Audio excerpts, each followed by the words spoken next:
అయ్యేంత వరకు నీట్గా ఒక 5 నిమిషాలు అలా ఉడకబెట్టుకుందాం. సో మనకి ఇక్కడ కర్రీ అనేది రెడీ అయిపోయింది. చిక్కుడుకాయ కర్రీ చాలా బాగుంటుంది, చాలా టేస్టీగా ఉంటుంది. అంతేనండి, చాలా సింపుల్. మీరు ట్రై చేయండి and subscribe to my channel Suji's VR vlogs. Bye.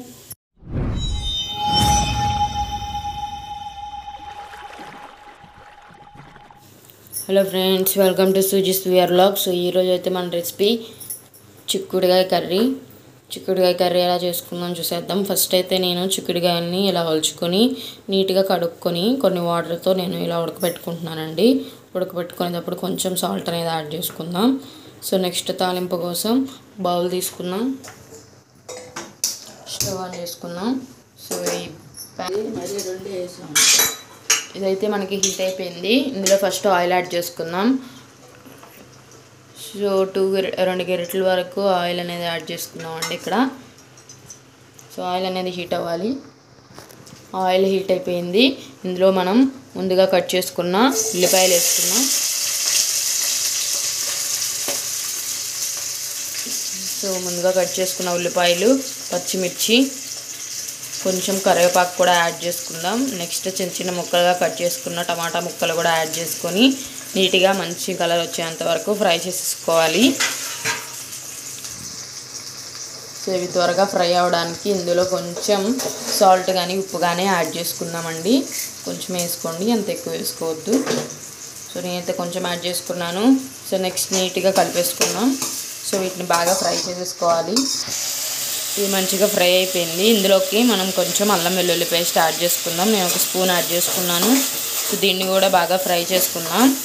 So టమాటాలు మనకి బాగా మెత్తగా ఉడికిపోయినాయి.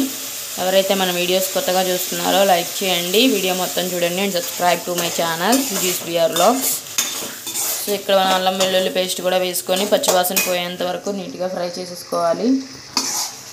నెక్స్ట్ మనం ఉడకబెట్టుకున్న చిక్కుడుకాయలు అయితే నీట్గా వాటర్ కంటెంట్ లేకుండా మొత్తం నీట్గా ఉడికిపోయినాయండి. సో ఇవి కూడా యాడ్ చేసుకుందాం ఇందులోకి. సో ఇలా యాడ్ చేసేసుకుందాం చిక్కుడుకాయలన్నీ మనం ఉడికైపోయినవి. ఇలా వేసుకొని వీటిని కూడా కొంచెం సేపు ఫ్రై చేసుకుందాం. సో ఇక్కడైతే మనకి ఆల్మోస్ట్ ఫ్రై అయిపోయినాయి చిక్కుడుకాయలు కూడా. ఇందులోకి 1/2 టీ స్పూన్ పసుపు యాడ్ చేసుకుందామండి.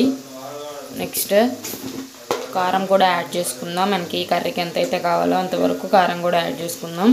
నేనైతే 2 స్పూన్స్ యాడ్ చేసుకుంటున్నాను. ఇక్కడ